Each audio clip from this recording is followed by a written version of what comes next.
I'm gonna play something. What am I gonna play? What's my game again? What's my game again? I'm gonna play something. It's disorganized. Play again. What's my game again? What's my game again? I don't like this stupid little intro song.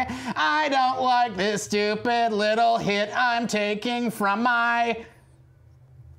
Fill in the rest, everyone. Hi, welcome. I'm Tom Lovell. I'm your co-host and dungeon master here at Disorganized Play. That was my worst attempt at nasally Blink 182.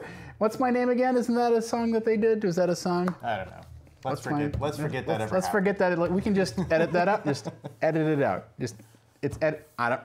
Hi everyone. I'm your co-host and dungeon master, Tom Lovell. This is my co-host and fearless leader, executive producer, personal inspiration, and role model.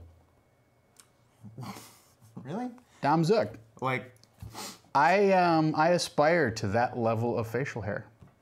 Oh, yes. Yeah. Well, as long as you're an actor in this town, you'll never be able to. Your hair's a little bushier than mine, too, on the top. Mine's a little swoopy today. Thank you, Rev Bunny. Rev Bunny, thanks for the bits for the song.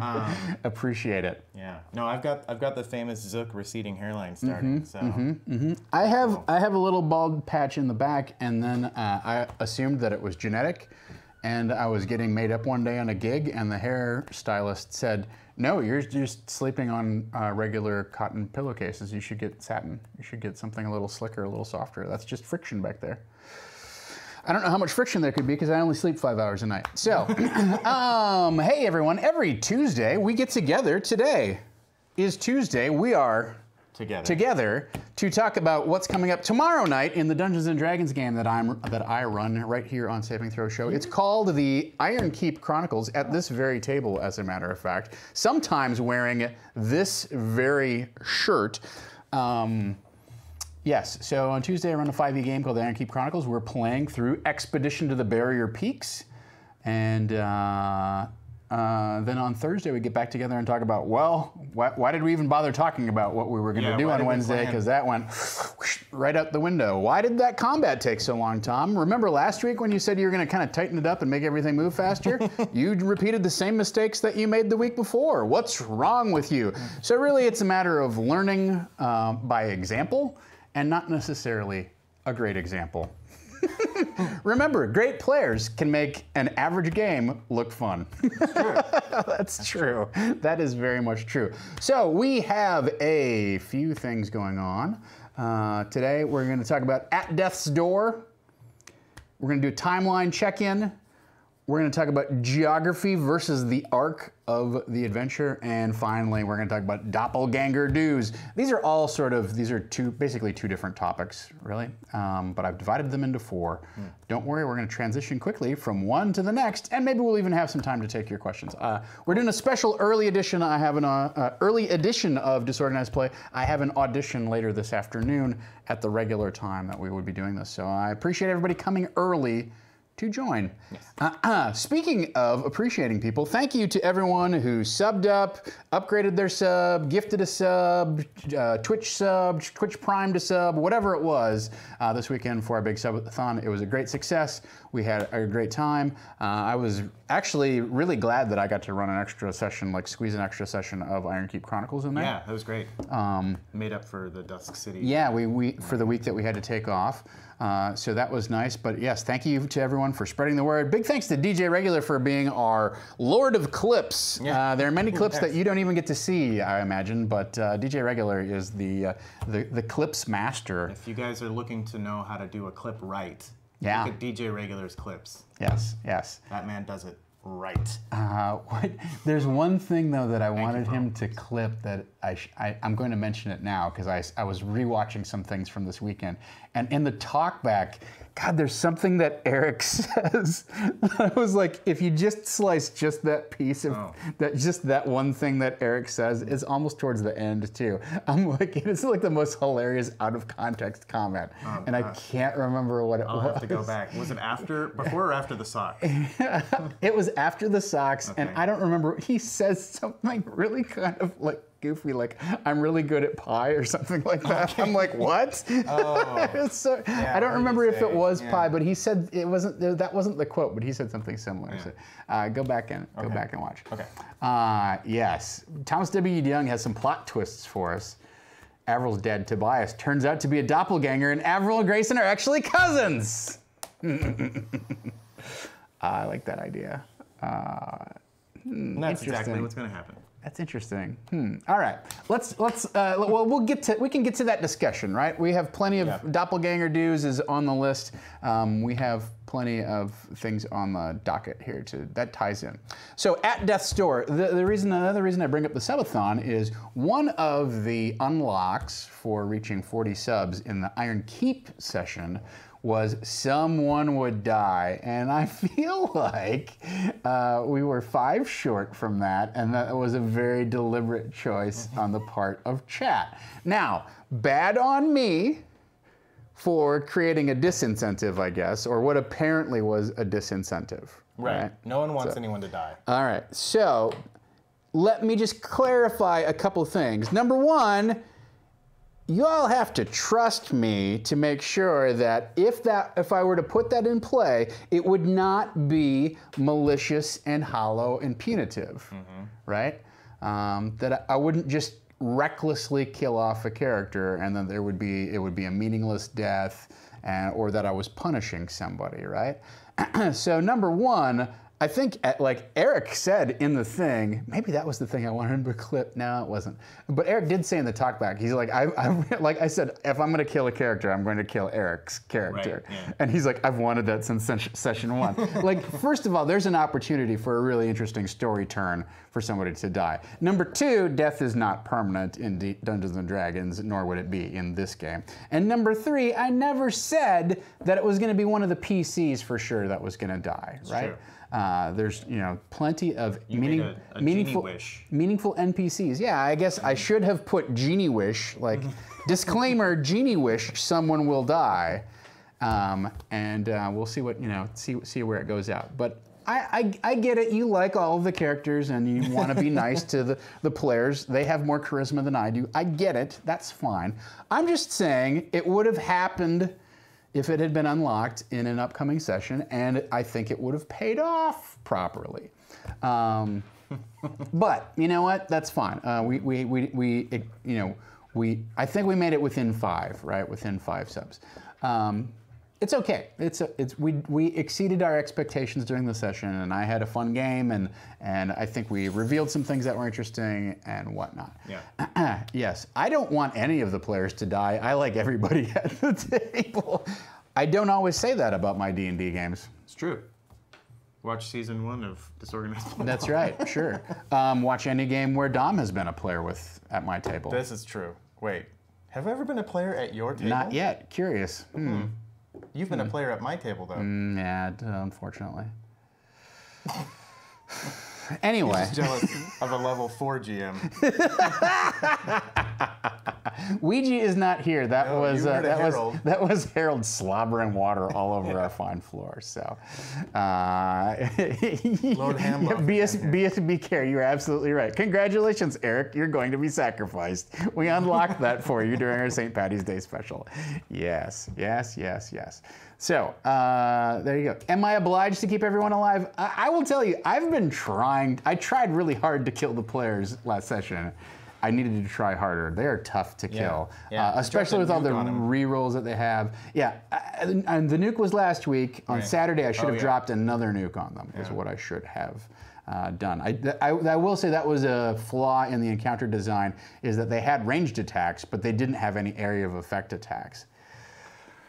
Jeez Louise, like they all just hold up in that room, and then and Grayson's invisible, and there's a lot of complicating factors going on. They're tough to kill, on top of the rerolls and the bumps and all that kind of fun stuff. That's fair, it's fine, it's okay. But it just goes to show, like, you really have to, like, punch hard up front fast, right? It was, I did introduce the gas at the very end. I should have brought it in earlier. And I did have them making their constitution checks every 3 rounds for the sweat, right? Or the heat of the zone. I thought every round was going to get tedious, so I made it every 3 rounds.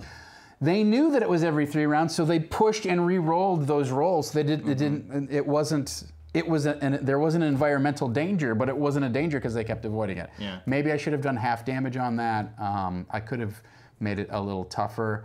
I did try to scale up the DC as the thing went on, but they only rolled 3 times for it. So those are good considerations for how to toughen up a fight. I tried to include some of them. The one that I missed out on that I'm going to incorporate sometime here soon is I want them to have a low gravity fight. Oh yeah. If they're on the spaceship, I want there to be a 0G fight and see how that plays out. And I think, you know, it's one of those things where you can like either move maybe your single move or whatever and a distance and kind of be normal, or you can move like a double move as a single move and have to make some athletics or acrobatics checks in order to steer yourself in the right direction. Would you move sort of like fly rules and stuff? Well, you're not technically flying, right? It's like you have direction or you have velocity, so you have distance that you can cover, but you don't have good control over your direction, right? So it's kind of like flying, but you can't. You know, you got a bad joystick. Yeah. So. Would you ever consider having a bumpless session? I mean, maybe. I honestly, like, I knew that was a big combat, so I loaded a bunch of bumps in there, and I knew that also, I didn't expect us to go to 35 subs. I was really zeroing that list in for more like around 15, right? Sure. Like I wanted the doppelgangers to show up as the unexpected backup that was lurking in the wings, right? So I made that fairly low. So that everything was dialed down, and I was like, well, it's a special sub, event. Let's dump a crap load of bumps in there. Like if we get to this, they get 3 bumps and this happens. They get 3 bumps and this happens. So Saturday was an extraordinary case. Sure. Yeah. Otherwise, they don't get that many. Maybe they get 10 under a normal course of events, right? What's been missing is like, I know a god that hasn't been in the past couple sessions because it's been a combat session. I'm like, I'm not gonna put it in there because we probably won't have time to invoke it. Sure, yeah, that makes sense. Yes, so Thomas W. Young, yes, the 0G would be like a bit like a hockey game. Maybe I will do motion sickness if they like fail really badly, then they vomit and it throws them in the wrong direction. If it's projectile vomit, then it would. Yeah, then, oh boy, let's not. Actually, honestly, like Havana would totally be enthralled with that whole idea that like you start throwing up and going in the opposite direction. What are you pushing off against? Your own stomach? I guess. Yeah. All right. So that's At Death's Door.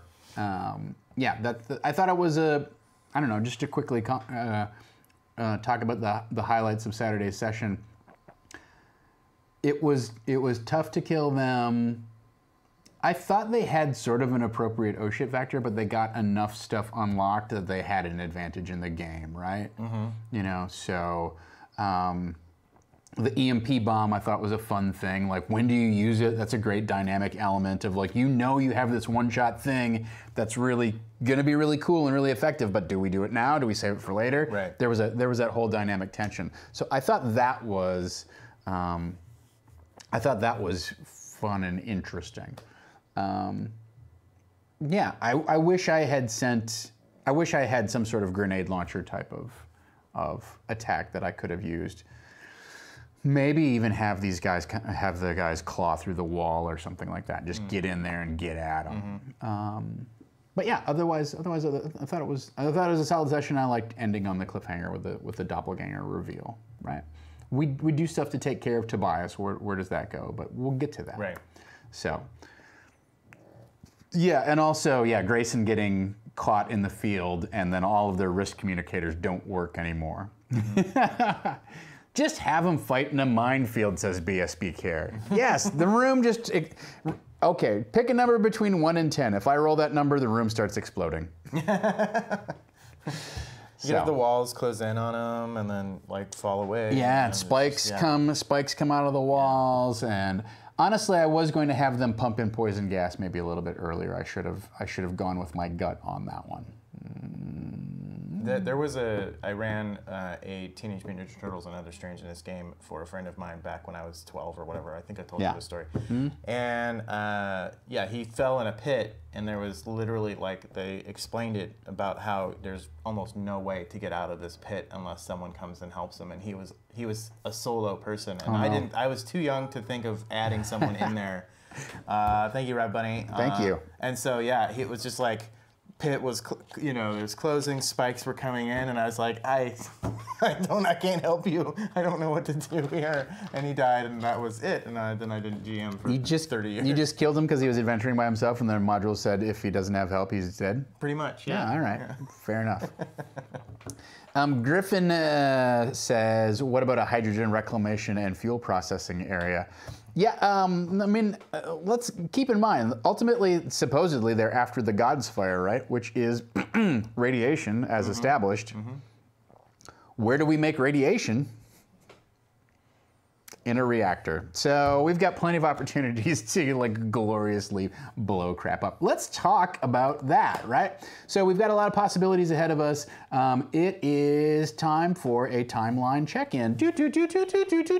Oh, checking my calendar here. Do the timeline check-in. If we want to try to end on the 18th of April, which is sort of like our target date to bring this arc of the adventure to a close. Then we have 4 sessions left. We have 4 sessions left, which it's kind of pushing it, right? Like, so we're going to have a session where they confront Xanathar somehow, right? It would be nice if we had some resolution with Gingy, but I don't think that's important. We certainly have to resolve Thawne's stuff. Yeah. And there's the whole, like, create a sacred vessel for Basharla, right? So those are the 3 main things that need to happen. Do I think it's not doable in 4 sessions? No. Do I think we need to, like, start pushing things to a climax? Absolutely. So that's where we are at. So that brings us to, that was a quick topic, boom. Let's talk about geography of the adventure versus the arc of the adventure. Yeah. Now, I don't think I got a different bag with me today, so I didn't bring a copy of the adventure with me. Yeah. But if we look, they've been on 2 of the 5 decks of the ship, right? They've been on the main deck that you enter into and did a lot of exploration there, and now they're on one of the tween decks, although it's not really as described in the adventure. That's fine, I don't really care. So we have the Earth deck, and then what they know about is 2 other hells, right? They're on 1 level of hell. They know that they've been to heaven. They know there's 3 levels of hells. They've been to 1, and then they know that there's Earth somewhere in between there, right? So that's a lot to pack in. I think we may have to kind of either foreshorten. I guess my whole point with this topic is, geography-wise, there's a lot to explore, right? And I think if we were to look at the adventure, there's maybe a couple key encounters that I think are worth paying homage to, right? One being the wolf in sheep's clothing, which probably isn't going to be much. Although in some respects, we've already had a wolf in sheep's clothing encounter with the sheep on the mountain, right? I don't know. You haven't read the adventure, right? You don't know anything about it. Not in And so in Expedition to the Barrier Peaks, we've encountered veggie pygmies. They're one iconic monster, right? There are really 2 other iconic monsters, in my opinion, right? There's also mind flayers and intellect devourers, but we encountered those in D&D and other places, I think, on a regular basis. I don't think they're a big, like, ooh, what a treat, right? There is an iconic illustration of a wolf in sheep's clothing, which is a stump that has a little bunny on it. Yeah. And if you attack the bunny, 2 tentacles come out of the stalk and grab you, and then the tree stump opens up and has this gaping giant maw and tries to feed you inside of it, right? it is a cheese-tastic encounter. It is, especially if you look at the illustration, you're like, oh, it's the Monty Python monster. It's ridiculous. That being said, I don't think you can run Keep on the Borderlands without having some sort of yeah, I'm sorry. I just pulled my wife. I don't think you can run it without at least kind of having some sort of homage to that encounter. Right. Because showing that illustration is one of the classic moments of running Expedition to the Barrier Peaks. And as Wraith42 points out, the Frog-Himoth is the other one, right? Mm-hmm. So in the Earth level, there's a giant jungle and whatnot that's filled with Vegapygmies. You could argue that maybe the web birds, they're like birds that trail spider webs behind them, and they like swoop around and wrap you up. Mm-hmm. That might be an iconic encounter. I don't know. But in the middle, there's this lake, and if you go anywhere near the lake, a Frog-Himoth comes out and fucking destroys you. Yeah. I remember the Frog-Himoth. Yeah, and that has that not only has an illustration, it has a full color illustration in the book. So I think those are really the two iconic encounters that I think we need to deal with. You could also argue that there is there's like in one of the gymnasium levels, there's a bunch of androids who have gone haywire, and there's like a fencing android. Oh, except that he really attacks you, right? There's also a boxing android, except that he really attacks you. And then there's also, like every robot is like, it's a medic, except he really attacks you. Those sorts of things I don't feel like beholden to include, right? I think those can be edited out. So if we look at the geography of the adventure, there's a lot of geography. If we look at there's a lot of geography that doesn't have any plot attached to it, right? If we look at the arc of the adventure, that gives us room to include more story elements into these next 4 sessions, as opposed to feeling like we've got to get to this end of the dungeon, right? And also, they've solved the key quest. They have access ostensibly to every area of the ship, They've understand that it's a ship now. They don't understand everything that's happening on the ship, but that's okay, because as written, they would understand everything that has happened. Yeah. As written, everything that's happened on the ship is there was a plague that killed everybody. End of story. Yeah. Right. In my version, there's a lot more going on. So that's for me to unspool here over the next couple sessions.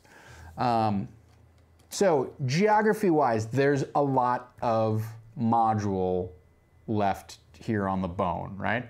But if we're going to look at the plot, we can cut away big chunks of these encounters that are really just fight this thing that wants to fight you and maybe get some technology out of it. I feel like they've gotten plenty of technology at this point. Like that's sort of losing its luster and appeal. Like they were certainly super excited about the wristband communicators. Yeah. And I think they're having fun with like the laser guns and stuff. But it is also getting to the point, take note when this happens in your game, where the players go, I don't know, who wants that? Right, yeah. That's like a big red flag, right? Yeah. It's a big, like, whatever you're introducing that you're like, this is gonna be a treat for you. Remember, your job as the DM is to introduce an obstacle, they overcome it, and then they receive an appropriate and satisfying reward.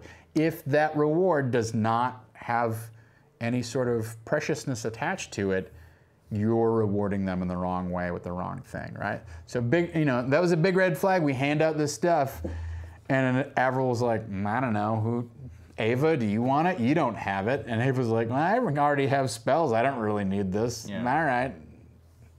So unless they find a cool piece of technology or we repair something or whatever. Estelle Castillo. Thank you, Estelle. Pew pew. 7 back up, 9 months. They do need a lightsaber. That's a good point. I think that's the whole thing, right? Is like you can't just keep handing out laser guns or needler pistols or whatever it is. You need to find something that's going to pique their interest. That chainsword, ostensibly, that would have been something that I think Grayson, Eric mentioned a couple times. Oh, does it work? Does it? So a lot of our themes that are in the module itself are played out at this point. Let's not play through 3 more decks of this is played out. Let's get into the heart of the story, right? Mm-hmm. So that's where when we're looking at cutting and editing, yes, there are things that we need to trim out of our list of secrets and plot complications and whatnot, and really start to focus on those 3 things. And I brought the plot radar layout with me so that we can take a look at those. But more importantly, geographically, that's where it's easy to do some editing on the module and go, no, no, cut, gone, no, this is different, rearrange, tighten these things up, etc., right? And honestly, I could probably roll level 2 and the level 2 of hell and level 3 of hell together really into sort of one level, right? You have to go through the level 2 of hell, but it's not this huge sprawling thing. Even level 1 of hell has not been, it looked like, we had this huge map on the table, which, it gave the players the idea of, oh, okay, you're inside a big ship. But they only encountered really like 4 rooms, and they stayed in one of them for most of the thing, right? And from here, in the next session, I think will mostly be Theater of the Mind. Yeah. So this is a great thing about Theater of the Mind is you go, okay, you go down some hallways, and now you're in this room, whatever. BSB Care, it's so interesting that you bring up plot vice. Wraith42, I agree with you that there are some sci-fi items that are iconic that I think are worth considering whether they get included or not. They found a lot of them. Here's the thing, they found a lot of stuff that's broken, right? And I think that's one thing.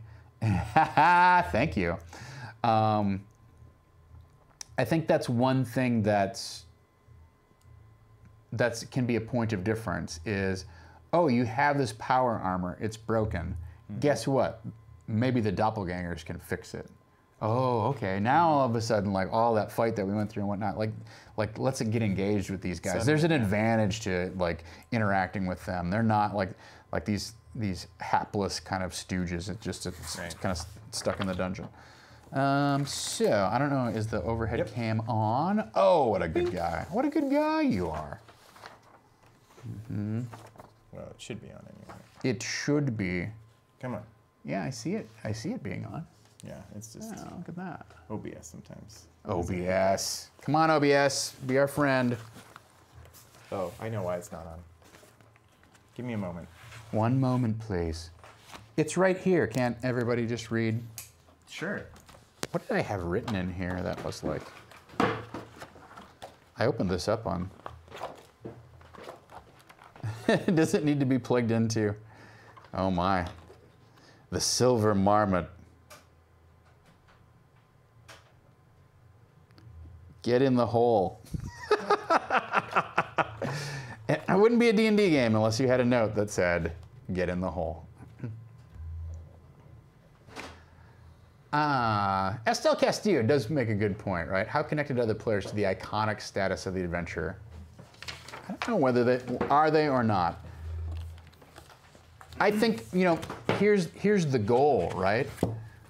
Here's where these 2 worlds meet, which is, I think our goal is to give them the essence of the experience of the iconic adventure without actually forcing them to play through the original adventure as written. Wraith42 makes a good point that it's not the adventure that is necessarily iconic. It's finding the items themselves is an iconic moment, and I agree with that. It's a little bit of both. They're certainly more connected to their stories, but let's also treat them. Let's treat them. There's a reason I picked this adventure out. Let's indulge in what it has to offer. Where's our plot radar from last time? Oh no, this is the really old one. Uh-oh. Did I bring it? Is it in here? Nope, this is really old. I think it might be in one of my other. Is this it? No. No. All right, fine. Whatever, we'll make a new one. Okay. It doesn't matter, everyone. It doesn't matter.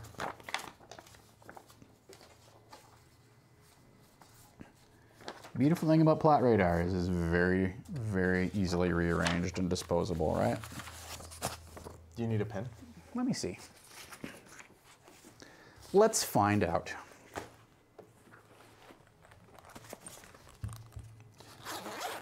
I think that's, the goal is to blend those two aspects, right? Is to blend the story, the story that the players come in with, the potential of their characters. I think this is the hard part about pre-published adventures.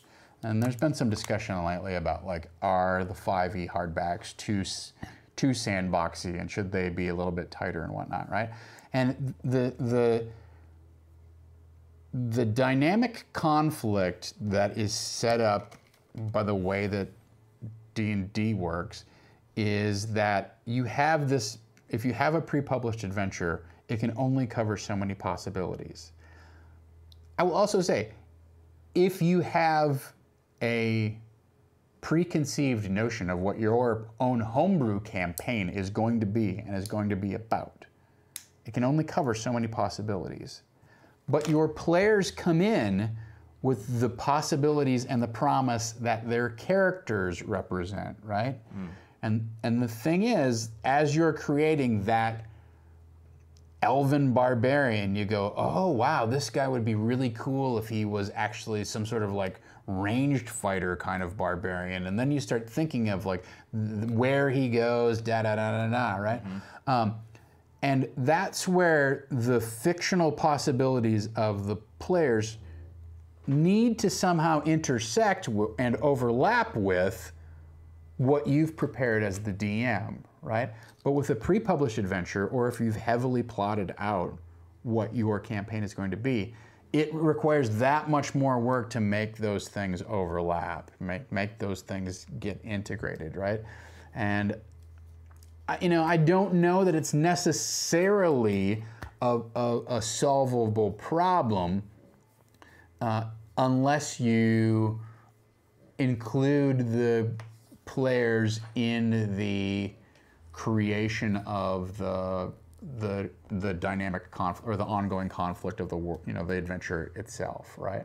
Like, I don't know. I think yes, it's a problem that you can solve, right? But the way that I solve it is I just bend the horns of the adventure and literally like wrestle the steer into the ground and tie off, whatever flailing bits I need to tie off, and kind of let the players then, spirit or wherever this horrible metaphor. Yeah, it really comes to a grim ending in either case, right? So that's the finesse part of being a DM, right? Is taking this set of fixed possibilities and going, how do I map this to the dynamic things that my players have introduced, right? What do I edit out? What do I highlight? What do I twist or turn or shorten or bring into focus that wasn't necessarily even there? Or what do I have to fabricate and add on? Wow, this is really getting kind of weird. In order to make that mapping happen. And that's your challenge when you're running a pre-published adventure, but it's also your challenge, like your greater challenge when you're running a campaign, right? How many elements from what we introduced the players at, the characters as way back in the day, like how many are still active? Mm-hmm. You see those threads grow, develop, reach their potential, and then kind of like go dormant, sure. Right? Yeah. Thon's father didn't become a big element until way at the end of kind of our first season, and then it was a driving motivation underneath our second season, but it's not going to pay off until here in the third, right? So, I don't even remember what got us onto that. I guess we were talking about what's in the adventure versus what players how you play it out, and you have to map those things to your players' tastes and desires and the things that they want for their character, right? And again, it goes back to your job is to create an obstacle and give them a satisfying reward. And one of the things you can dangle in front of them is a story reward payoff, something that they're really like, that they think tells the story of their hero, right? Yeah. I'm okay with the big sandbox adventures. I don't know. I love it as a source of material. I don't love it as an adventure. Does that make sense? Like I end up editing more than I've actually read, or whatever. You know what actually gets incorporated, and ended up changing everything. Like anybody who watches the show knows. I obviously just you can't not. I can't not fiddle with it. To me, an adventure is a set of suggestions and it's a framework. And when I was running Storm King's Thunder, I was running Adventurers League, so I had to hew to what was in the book, but that didn't stop me from scrambling things around, right? So, yeah. I don't want to have a big discussion about this. Maybe we can do that on Thursday or something like that, right? The sandbox versus the railroad, and I will just tell you, if you want to do some reading about it, and we can. Thanks again. If you want to do some reading on it, and we can have more discussion about it on Thursday, DM David. If you go to I think dmdavid.com, or it might be dmdavid.blogspot. I'm not sure. America's DM. Not David Crennan. No, it's DM David. I don't remember his last name, but he writes pretty regularly about D&D and does a pretty interesting job of it. It's one of the few blogs that I highly recommend you check out. That one does a great job. He does a great job of like analyzing the history and the issues and whatnot. I find it personally pretty interesting stuff. But anyway, his latest article is about kind of, are the 5e adventures too sandboxy? Do they give enough help to the people who are new to DMing? Like, is it structured in a way that a new DM can jump in and run it easily? I would argue probably not. Yeah. Thanks for the links, BSB Care. There you go. Yeah. Cool. So go read that, and we can have some more discussion about it on Thursday if you are so interested. Let's do a quick look here at Plot Radar. But actually, I want to look at two different things, right? So we've got Plot Radar. What's closed? What's immediate approaching? Let's just knock some things in here, right? So immediate doppelgangers. Tobias, we need to do something with that, right? And then, is there anything else that's immediate that we need to deal with? I don't know that the curse is an immediate thing to deal with. I will say there is an immediate thing that needs to get incorporated into this session because it was unlocked on Saturday, and that is the owls. I think that'll be a fun reveal, right? That'll come back, they'll be like, oh, yeah, we've got one of those. This thing that's activating my backpack. Yeah, I don't know if I'll introduce it that way, but I like that idea. Just the backpack's all like moving around. The backpack just goes, hello. Yeah. I am a backpack now. Hello, I love my backpack. I love my backpack. I don't think I need the text-to-type thing anymore because I think I can just do the voice pretty straight on. Hello, welcome BSB Care 1 to Disorganized Play. Although it'd probably be welcome Bizbicare 1 2. I am an owl. Avril is now Dora the Explorer. Yeah. So those things are happening. Approaching, or something that needs to be dealt with in the next couple of sessions, is the curse, is the time dilation, is I'm just going to put Basharla. What else did we say? Xanathar. because we have 4 sessions left, right? Honestly, I think we could probably put Xanathar in the distant category because he's going to be our last thing, right? And this is 4 sessions out, but we want to think about, it doesn't matter. These columns are pretty fungible, right? We don't know how old Avril's parents were when they went missing, but we do know that Avril was 10 and she's now 23, right? So it's like 12 to 23, right? The age gap, boy, they're probably within 5 years of each other, I would guess, right? I would guess that Avril's mom was probably like 28. Yeah. That's an interesting point that BSB care raised. All right, so what else did I say needs to be dealt with? The God's Fire. Yeah, I was gonna say. Although I don't know that that's its own separate element, whatever. And all of this stuff sort of gets into getting off the ship, right? Did you want to put the Froggy-Myth and Wolf in Sheep's Clothing in there? I don't know that those encounters need to go on the board, right? Like these are more story elements that need to be resolved. I think they could kind of live anywhere, either in this next session or the approaching. Honestly, I think what I would do is I would go, the Earth deck is approaching. That's going to have to be resolved in the next 2 or 3 sessions. And underneath that, you could go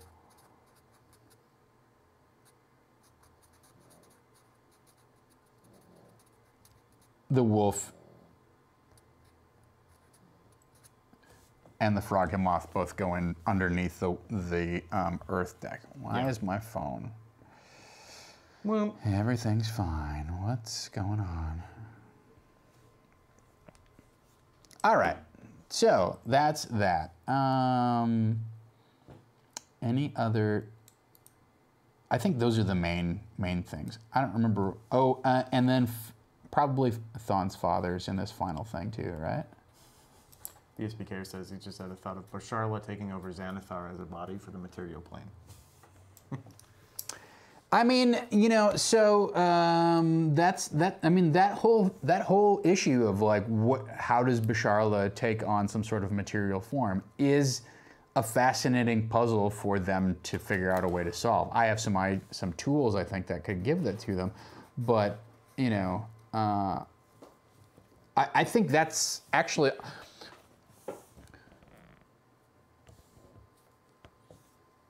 I'm going to put her sacred vessel as something separate, right?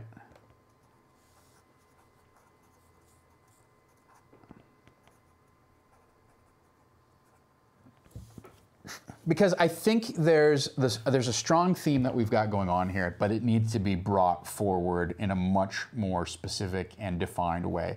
And that theme is the whole idea of your soul and yourself versus your body and who you are, right? So it really is a sort of like a transhumanity type of story or a transformational type of story. Like it's going on with Grayson and he's like, I'm a doppelganger. What does that mean? I'm not human. Could I be human? I want to be human. Do I want to be human or do I want to be a doppelganger, right? I think we see those same threads in the Basharla thing of we need to create a body for her to inhabit. What does that look like? What is that thing? What do you invest her into?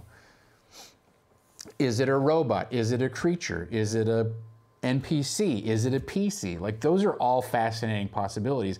Ideally, I think you lay those out in front of the party and let them choose what they think is the coolest solution to that. What about a doppelganger? Absolutely, right? I mean, like I said, this whole idea of body versus identity is really deeply rooted in what we've set up in the game, and those roots intertwine in a number of different ways, right? It's not just one theme. Sure, like technology is a theme, but it's very one-dimensional, right? Okay, technology means guns and walkie-talkies. Great, who cares? Yeah. It's not. It's just an extension of like stuff that they already can acquire, right? Oh, I could get a really cool sword that talks to me and does extra damage on a critical hit, or I could get a really cool sword that runs on batteries and goes right? Yeah. What if Basharla manifests as a hive mind controlling a large number of infected doppelgangers? Hive mind. Yeah, there's some interesting ideas there. I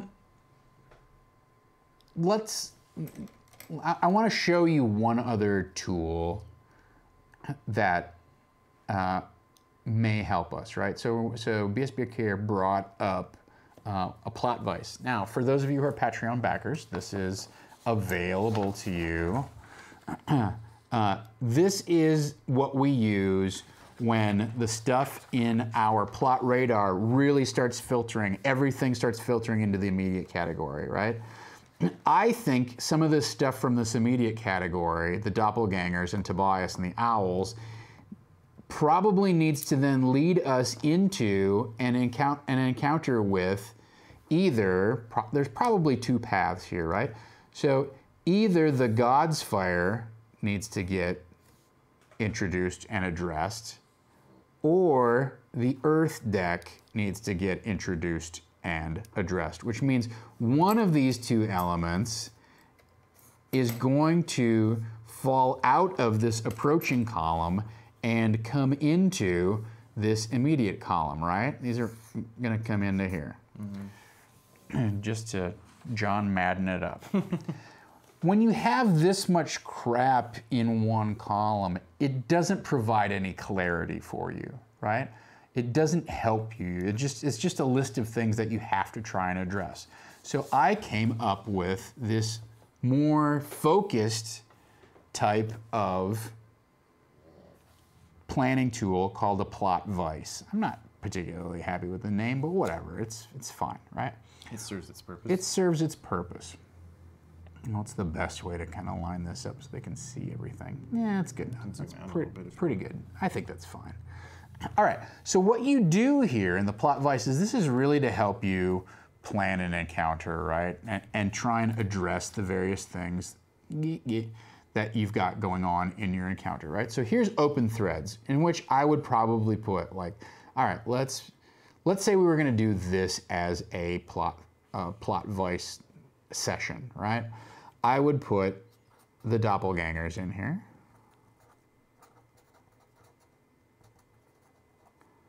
I would, what else do I have in here? I have Tobias is an element, is an open element that I need to resolve. The owls are an open element that I need to resolve. And then let's just say that the Earth deck, here's the thing. The Earth deck isn't a story element, right? The Earth deck is a location. Is our location. Our adversaries are the wolf in sheep's clothing, the frog he-moth. He-moth. Frog he-moth, right? Our allies, now we could take the doppelgangers and go, oh, okay, you know what? The doppelgangers are gonna be our allies, or Tobias, or the owls, or whatever it is. We could take these things out of this open thread area, right? And start dropping it into one of these columns, right? If I know that the location is the Earth deck, atmosphere is jungle-like, humid,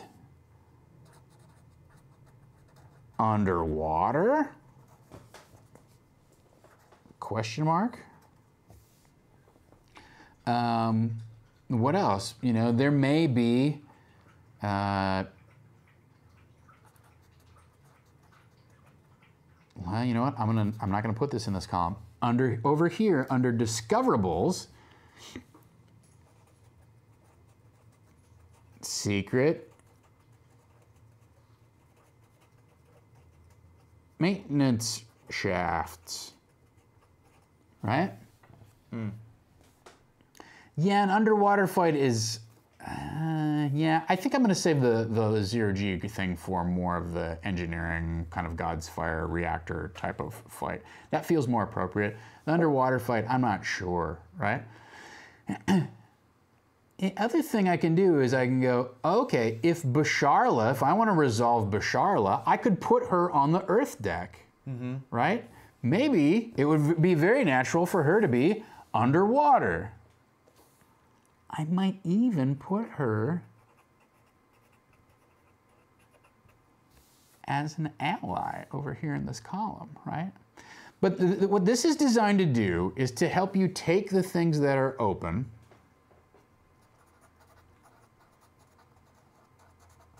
and see if you can find a way to highlight them or incorporate them into a single encounter so those things really come to a head, right?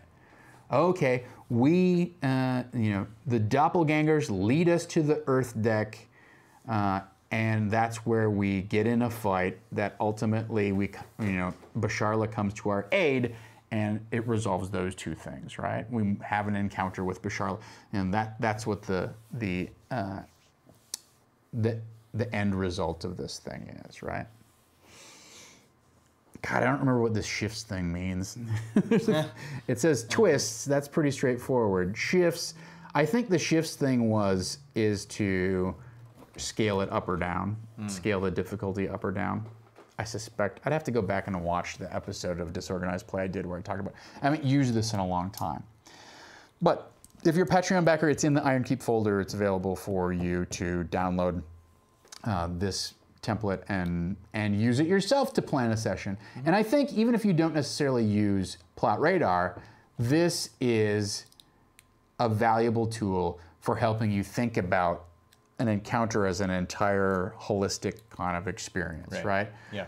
Where does it take place? What's the atmosphere? What are some discoverables that the players can manipulate? What's going to make this fight tougher? What's going to make it easier? I think this location thing too, it's sort of tied to atmosphere, but you could add some, this is where you could add some specific traps to the thing, right?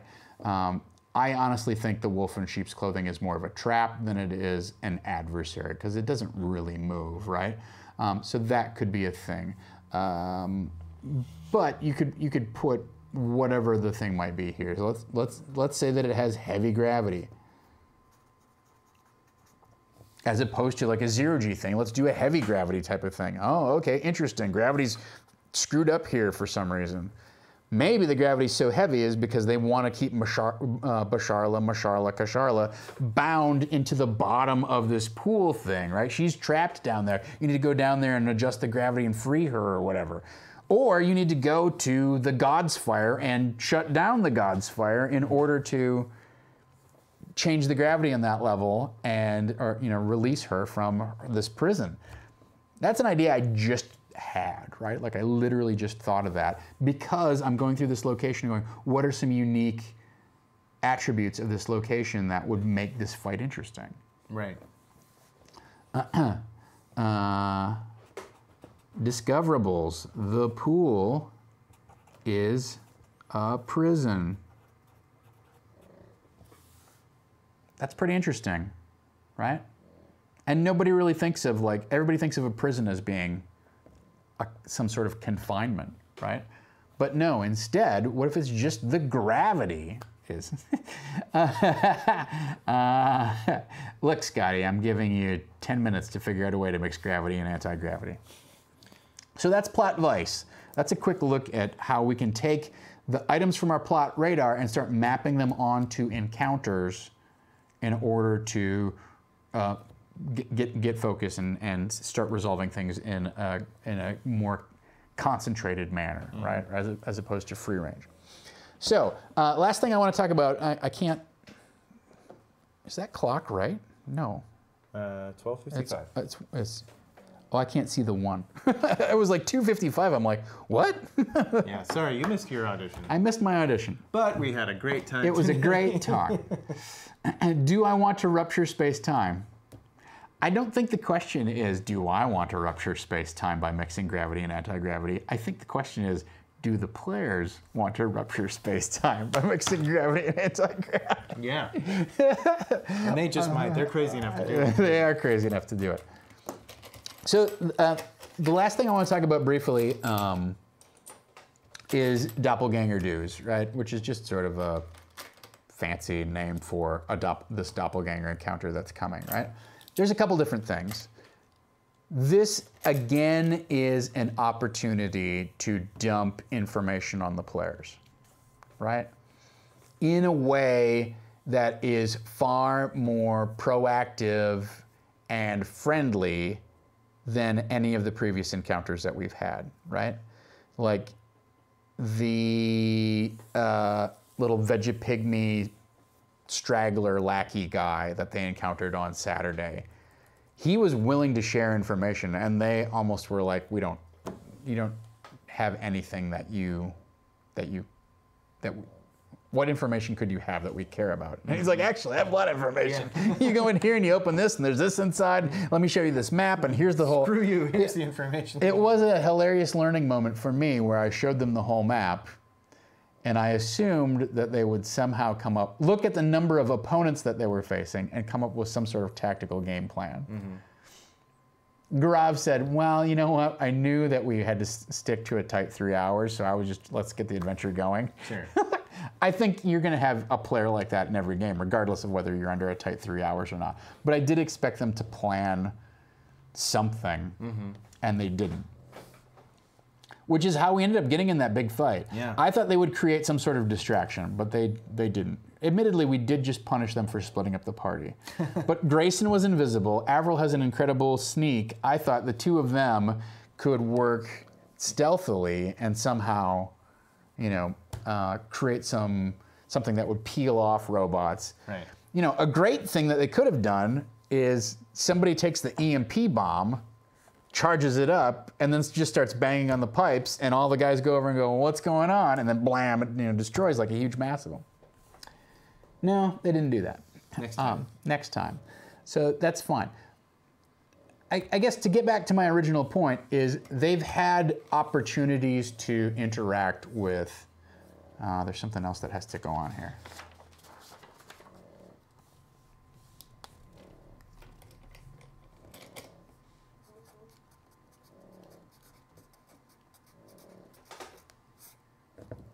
Sebastian, right? The info source. The info stream. Info stream. And the info stream. I don't want that to be just a meaningless exercise, right? Now, you could just kind of hand wave it. We're done, we did it. But let's give their actions some meaning, right? They did it. Let's exploit it in one way or another, either to reward them or to complicate their lives. They've had a number of different interactions with NPCs that didn't have a big reason to proactively share info with them or tell them what's going on. Also, one of the themes that we've got going on is the systems of the ship are broken and are not communicating with each other. You bust into the medical lab, and the medical lab is like, horrible things happened. You're the first person who's visited me in X, number of cycles or whatever. Here, find me a doppelganger, reconnect this thing. I'll help you. I'm lonely. And they bust into the info sector place. I've been here alone I haven't been able to talk to anybody for X number of cycles. Here, help me. They meet the Vegapygmies, right? The Vegapygmies are like, we're happy the way things are. We don't talk to anybody. We don't do anything with the ship. Everything's great. We don't mess with anybody. We know this much. So it's been a lot of fragmented information. The promise of the doppelganger encounter coming up this week is we have an opportunity to grant them competence and information, greater information about the entire span of the ship. Because they're invisible, they can traverse most of the ship apart from Vegapygmy areas, right? And take advantage of that knowledge. Why are the doppelgangers invisible? What makes them the ghost children? Let's get an answer for that. And I have ideas, but an idea isn't any good unless it's revealed to the players, right? Until then, it's just a note in your notebook. Who cares? Chances are, when you die, nobody's going to read it. Welcome to Nihilistic Dungeon Mastering. I'm your pessimistic gloom and doom host. We'll set up a shrine for all level 3 GMs. All level 3 DMs. You know, when you get to be a level 4 DM, the best thing about getting promoted to level 4 is on your deathbed, somebody reads your notebook and goes, hey dude, that was pretty cool. Yeah. I'm looking forward to it. That's why I haven't written a notebook. Really gonna piss people off. So that's our doppelganger dues are all of these things that we have covered that are still like vague and out there. They don't know what they know what the God's Fire is. They don't know where it is, what's going on with it, any of that kind of stuff, right? They know that there's a thing called Earth, but they don't know anything about it or any reason why they would go there. Okay? Well, let's give them more information about both of those things. And then the beauty of having NPCs who are competent and active and engaged in the various different pieces of the interlocking mechanisms of the plot is you can dump this info on the player. Not dump it, but you can present this info to the players and then let them make a choice about which way they want to go next, right? So one of the reasons that I split this fork off on Plot Radar of something happens with the doppelgangers and whatnot, and then something out of this approaching column is going to get sucked into the next session. Either the God's Fire or the Earth deck is going to be tackled next, is because I want to give them information about both, and then let them decide, oh, well, we should go take care of the issues with the God's Fire, whatever that is, or we should go reclaim that, and then we'll go see Basharla on the Earth deck. Or let's go meet your goddess and she'll grant us wisdom and know what we're going to do, right? So yes, I'm going to have to prep for either contingency. That's true, right? But I think a large portion of the session is going to be taken up with this conversation. Right. A lot of it is going to be, let's go through, here's what's going on with this, and here's what's going on with this. And don't forget, we also have to resolve this issue with Tobias in some sort of, we don't have to tie it to a close, but his fate needs to be specified one way or another, and the players need to be given the space to react to that. Right. Whether the doppelgangers saved him on their way through, or something bad has happened to him, or he's escaped. You know, if he's escaped, then that takes the adventure off in a totally different direction, right? Yeah. So we can clamp down some of our possibilities by deciding, no, Tobias has not been taken someplace else. What's happened with him must be important, but it could be limited to something that the players can deal with then. So when I look at our session, I think of, well, we can do 3 things. One is going to be dealing with Tobias and understanding what his circumstances are, whatever we decide that is. One is going to be this big, interesting, or at least big expository discussion with the doppelganger brethren. There's things out here that are dangling off in Plot Radar land, or dormant in Plot Radar land, called Torm has left the ship. Right? I wish I had brought that sheet. It's in my DM's bag, right? There's a key opportunity to connect this with the doppelgangers. Right? In the vision, I'm trusting Eric's memory better than my own, but apparently in Eric's vision, they show up and they have the visors, but they have the symbol of Torm on their armor. Okay. What does that mean? I mean, yeah, we could have a plot thread where Tobias escapes the ship and wasn't able to rescue his missus or something like that. There's plenty of possibilities. My point is, do I have to prep a lot for the Earth deck or prep a lot for dealing with the 2 levels of hell to get the God's Fire? No. I just have to plot the introductory pieces of that encounter because I don't think we're going to, I always anticipate we're going to go a little bit further than we actually do, but I don't think that's the case. I think the conversation with the doppelgangers is a pretty big one because in my mind, there's an awful lot going on with the ship. Right. And if we want to push our plot arc, the arc of our adventure to a big climactic moment, then we gotta get a lot of this exposition stuff out of the way. It's gotta just get slammed in there this session. So let's get rid of our secrets. Let's just start laying cards on the table, and the doppelgangers are an ideal vehicle in order to do that. So I think you'll see a lot of interesting stuff come to light tomorrow night on the stream. Yeah, it's a little bit sandboxy in that potentially I have to prep a bunch of stuff for both. Mm-hmm. I don't think it's that difficult because keep in mind that both of these locations, right? The hell, there's two different levels of hell, and the Earth deck, as written, are rife with combat encounters. So if you're ever worried about the players getting too far ahead of something, there's one combat encounter, or you have a couple traps that they have to overcome, or whatever. It doesn't take a lot of prep if you know, I don't have to resolve this location, I just need to start giving them a taste of how bad it's going to be for them next session. And that is fairly manageable, right? So yes, you might see danger in like, oh boy, there's a lot of, what if they choose one thing or the other?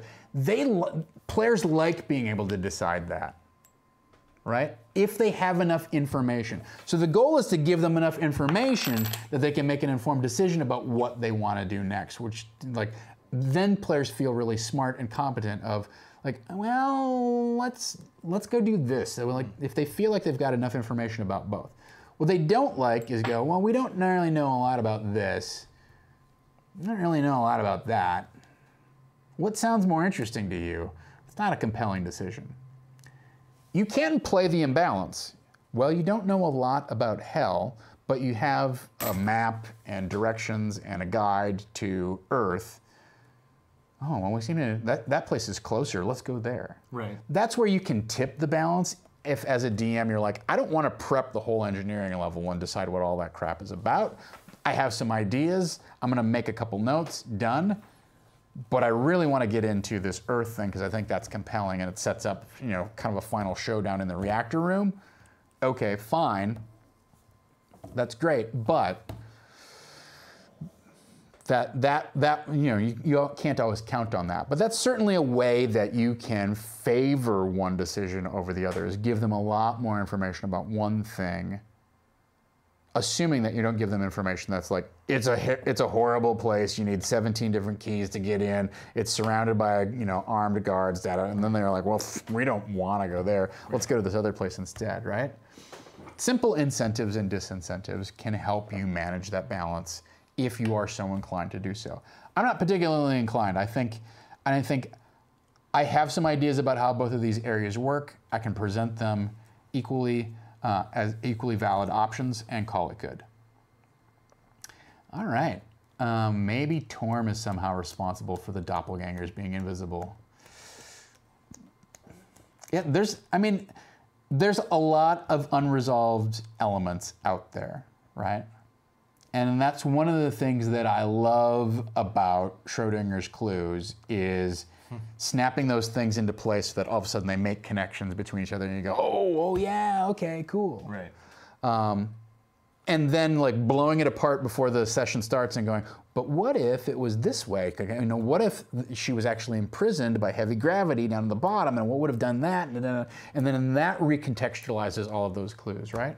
The point being is at some point you need to start snapping those clues into place and making them specific, well understood story elements that the players know how to absorb and manipulate, or your plot just becomes very muddy and amorphous and they go, well, how are we supposed to know that?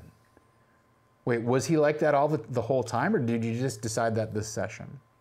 Those are two questions you don't want your players asking. Right. All right, very good. So, I think that covers everything that I wanted to cover today. Cool. I'm excited to see where they go. Where they go. Tomorrow. I think I do like the idea that the doppelgangers like are natural allies of theirs. They haven't had any natural allies since what's her face back in Waterdeep. Who's the bard woman? Who is the woman? Oh, technically, like Avril's like sister or something, right? Right. Yeah, we've actually never really. We never really explored, Yeah. right? All I hope is that you know, with Barshala's vessel, that you give her the option of a desk. Yes. And Barshala, would you like A robot body. to be put in a desk? A halfling, or a desk. I'm Barshala. I love my desk.